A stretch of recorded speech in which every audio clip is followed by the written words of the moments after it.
hapunan lulutuin natin, ginisang manok. Ito, chicken wings. Igigisa natin sa bawang sibuyas at lalagyan natin ng bell pepper at carrots. Actually, maraming variation ang pwede nyong gawin sa simpleng luto na ito. Una sa lahat, timplahan muna natin ng asin at saka ng paminta yung inyong chicken wings. Yan. Para pag pinrito nyo, malasa siya. Actually, meron tayong secret dyan eh. Pwede din natin siyang lagyan ng patis. So, depende kung ano yung gusto nyong panimpla. Yun lang, pag patis yung ginamit natin, lagyan na rin natin ng ground pepper. Pag patis nga lang yung ginamit natin, mas matalsik lang. So, pero masarap panimpla ang patis sa ating manok. Papainitin na rin natin ang ating kawali. So, magkabila. Actually, 30 minutes bago nyo lutuin, pwede nyo nang timplahan. Ako lang, ngayon ko lang tinimplahan kasi para makita nyo. So, salt, ilamas-lamas nyo, parang itay massage nyo yung inyong manok para mas lumasa yung inyong niluluto.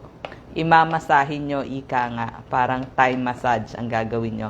At nakahanda na ang ating mga pampalasa, bawang, sibuyas, at sa bandang huli, bell peppers, and kung gusto nyong magdagdag ng gulay para sa inyong mga anak, para matuto silang kumain ng gulay, pwedeng kung anong gulay ang pwede nyo idagdag. So, isangkut siya na muna natin o papulahin muna natin yung ating manok.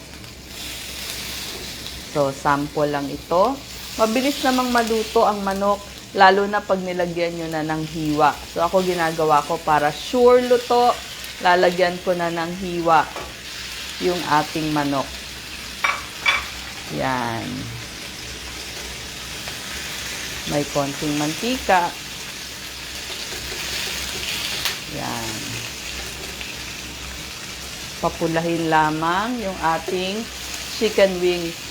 Alam nyo ba na itong ating chicken wings, lagyan mo lang ng konting asin, paminta, pwede na yan.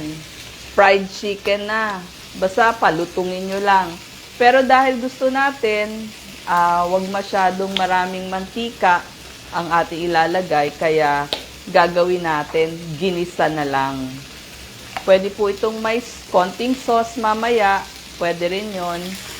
So, depende sa gusto natin.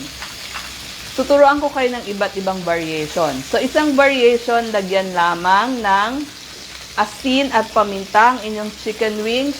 Fried chicken wings na yan, with konting patis. Ang maganda kasi sa chicken, marami siyang protina, amino acids. So, pampalakas para sa muscle at sa buto natin. Mas busog ka, mas matagal na busog ka kasi dahil nga dun sa protina na kinakain niyo. Basta protein na kinain niyo, matagal siya sa tiyan.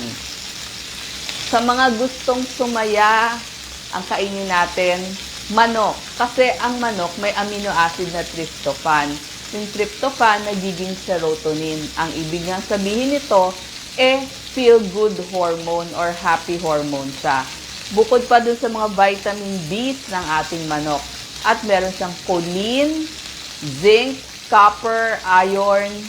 Yung niacin niya, mataas ang niacin. Pati selenium. Selenium, kailangan mo para gumawa ng thyroid hormone T3, T4. Yung choline para sa utak at nerves ng bata sa sinapupunan. So, kailangan yung mother, kumakain ng mga pagkain may choline. Pag mapula na yung inyong chicken, yan. So, mabilis lang maluto ang chicken. Actually, as chicken wings, masarap na ho ito. Yan. Papulahin lamang natin. Ang mga isasahog natin dito, ang pangpalasa, so konting mantika lang ang gagamitin nyo. Meron tayong tinatawag na bell peppers. Ito kasi yung nakuha ko sa aming ref. Una, green sa unang pitas, magiging yellow. Pag tinagalan nyo, magiging orange. At ang pinakamasustansya sa lahat, itong red. Kasi 12 times ang beta-carotene nito, tsaka 2 times ang vitamin C. Nakita ko rin, may sobrang carrots ako doon. Sahog na rin natin para may pagka-crunchy. Kasi gusto natin yung mga anak natin, natututong kumain ng gulay. Yan. Isa na to, isang version na. Fried chicken wings lang, happy-happy na yung mga bata. Salt and pepper. Pero kung meron kayong powder, garlic powder, mustard powder, lagyan nyo lang.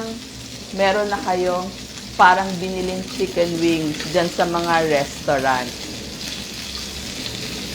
Nilagyan ko siya ng gatla para mas mabilis siyang maluto dun sa loob. As is yung chicken wings, lagyan nyo lang ng ketchup. Masarap na siya. Okay.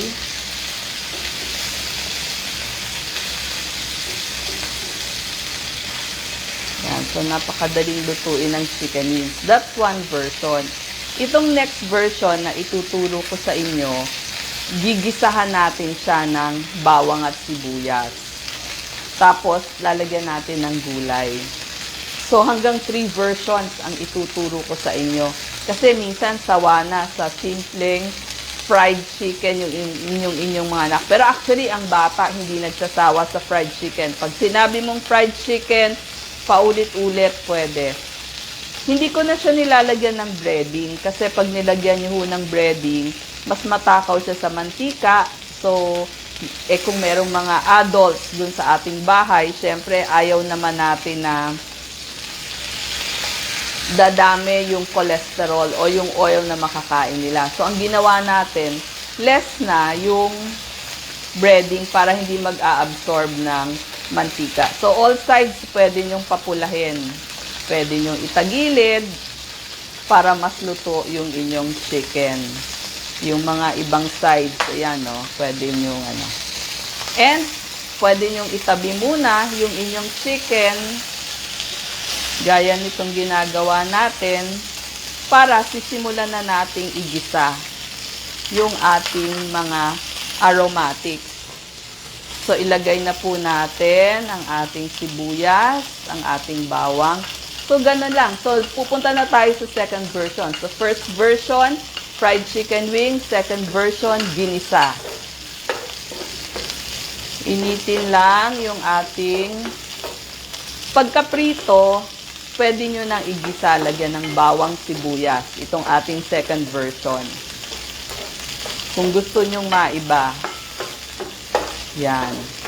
Maaamoy nyo ang bango-bango na. Yan. Kanina, nilagyan na natin ng salt and pepper.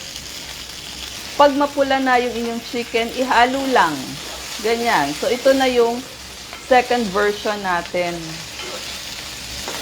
Yan. Igigisa nyo lang. Masarap din kasi na meron siyang ganitong pangpalasa.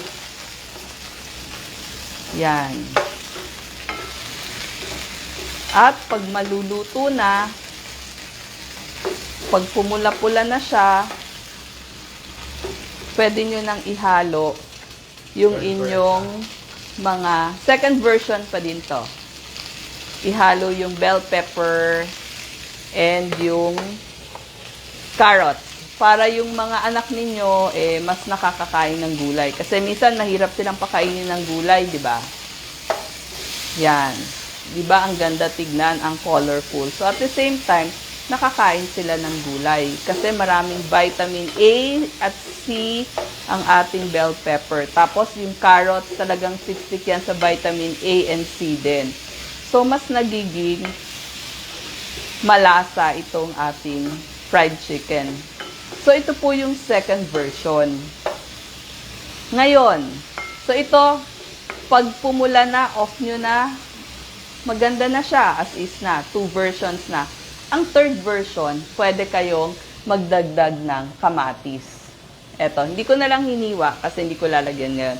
Pwede po kayong gumamit ng kamatis or kaya ng tomato sauce or tomato paste. So, braised chicken na yung mangyayari dito. Kung baga sa atin, parang afritada. Pero sa Italian, ang tawag nila, braised chicken. Nilagyan nyo lamang ng pwedeng sariwang tomatoes or tomato paste. Masarap yun sa kanin. Pwede nyong lagyan ng patis or ng toyo. So, yan po. 3 versions na. So, minsan kasi nauubusan tayo ng mga pwedeng lutuin. So, kaya binibigyan ko na kayo ng iba't ibang version ng chicken. Oo, parang afritada. Afritada type. Okay? So, yan na po ang ating finished product. Sandali lang, lalo na pag nagmamadali kayo. Mabilis lutuin. Pwede ba sa may breast cyst kasi malansa? Actually, wala naman po sa mga medical books, wala naman po talagang kontra sa breast cyst. Kaya nga, sinasabi ko sa inyo, lagyan nyo nitong mga antioxidants katulad ng bell peppers, bawang, sibuyas, kamatis, kasi ito yung panlaban nyo sa cancer, anti-cancer, kasama na yung inyong carrots. Kaya, dun sa mga may breast cyst, mas dagdagan nyo po ng gulay at prutas ang kinakain ninyo.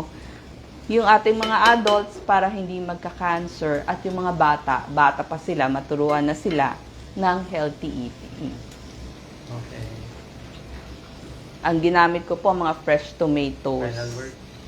So, salamat po dito sa 3 version ng ating chicken wings.